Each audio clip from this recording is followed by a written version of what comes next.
Now on Radio 1, part 2 of the two-part documentary about the Pet Shop Boys. What are we calling it that? Well, it's good because it is about us, obviously.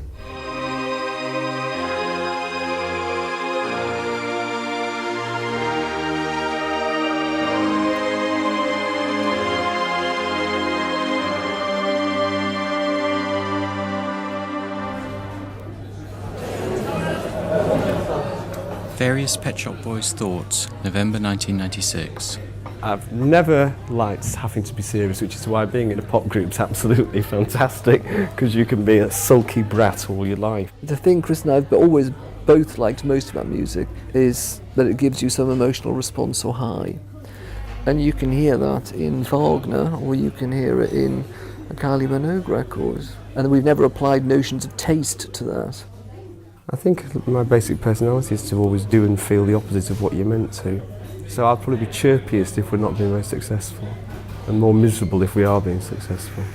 I've always assumed this will all be taken away from you anyway, so I'm probably always preparing myself for that. We've never sold sex. Actually, I was thinking quite recently that it's difficult when you don't sell sex in pop music. It's very, very difficult. And the Pet Shop Boys have never done that because we didn't feel ourselves to be sexually attractive enough. And we were too embarrassed to do that anyway. If you're not selling sex, you have to write really good songs. If you like what you've done, it can't be a mistake. Bilingual's funny as well. Sounds a bit like bisexual. I don't know what I think about fame, really. I certainly don't enjoy it in a way that Noel Gallagher really enjoys it, lives for it. I'm one of the old-style whingers that complains about it, but is prepared to take all the good points of it and then reject the bad ones. We wanted to present ourselves as we were, not giving an inch. We decided to make a mega, over-the-top record with the spaceship at the front for some reason and bits of Latin at the end. And it was quite a different kind of record than we'd ever done, actually. In fact, we actually created the Pet Shop Boys archetype, that we had to do a high-energy, four-on-the-floor dance record with mega strings and weird sound effects.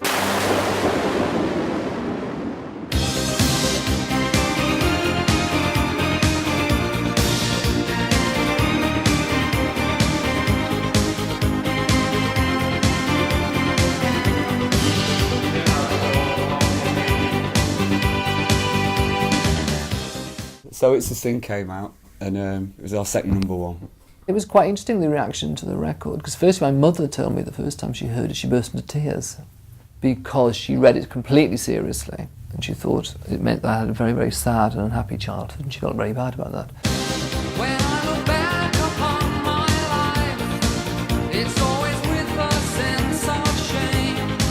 I've always been the one to blame.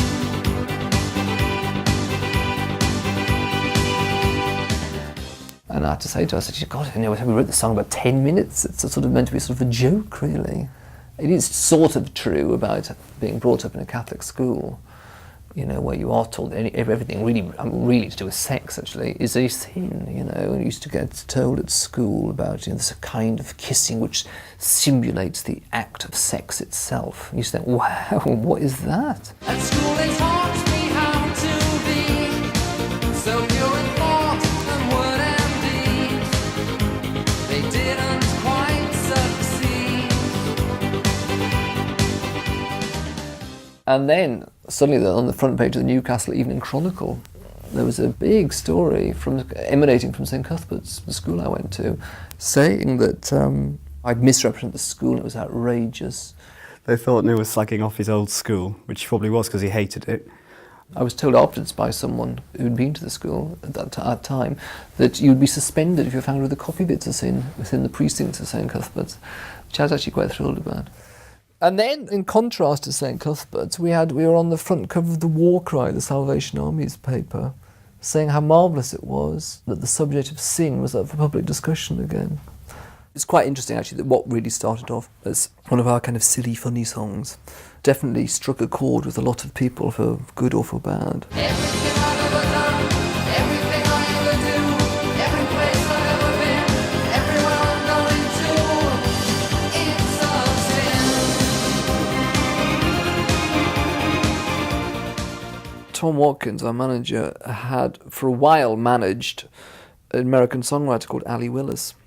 And it turned out that she'd written or co-written Boogie Wonderland, so I thought, wow.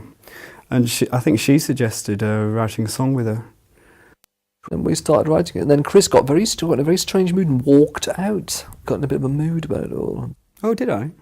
Whilst we were writing it? I probably did. I was more prone to that kind of thing then, throwing tantrums and just storming out. Anyway, Ali Willis and I talked him through this and we carried on and finished the song. By the end of the session, we were completely thrilled. There are three very distinct parts to the song. Neil's bit, Ali's bit and my bit. Chris had written all the intro. Da, da, da, da, da, da.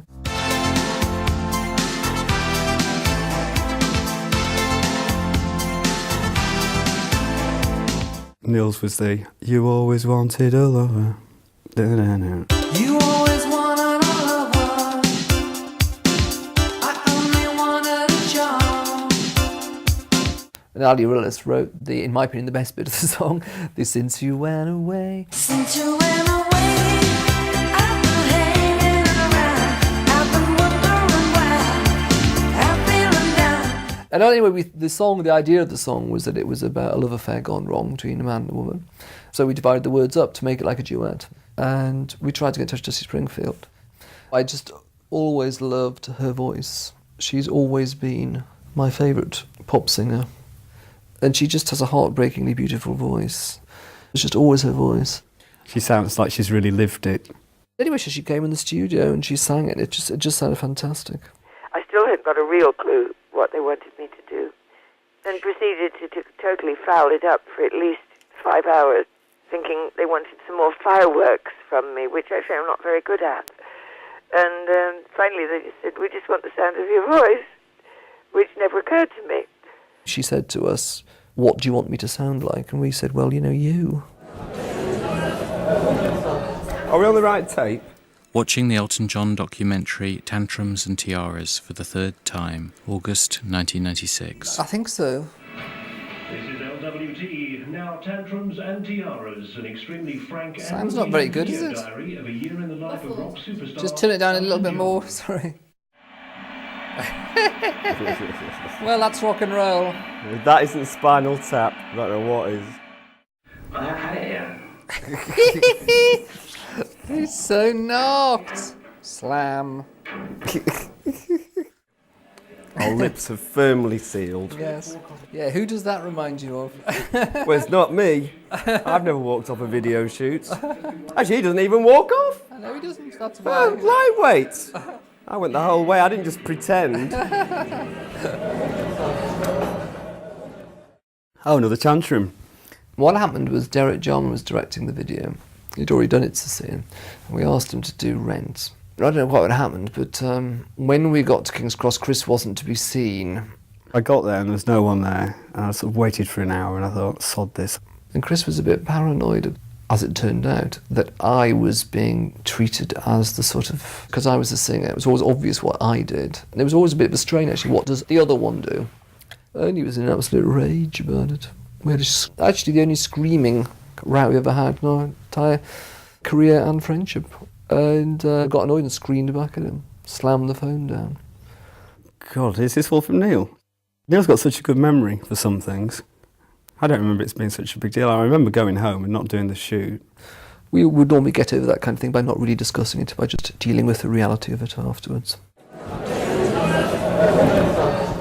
Chris attempting a multiple-choice magazine quiz about the Pet Shop Boys backstage at TFI Friday, November 1996.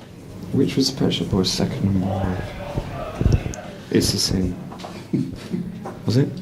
Which of the following have the Pet Shop Boys never worked with? I got them. Lisa Stansfield. Hey, it's not too difficult. How many number 1 singles have the Pet Shop Boys had? No idea. 3? 4? Which of these actors didn't appear in the Pet Shop Boys cinematic flop? Which of these actors did not appear in the Pet Shop Boys cinematic flop? It couldn't happen here.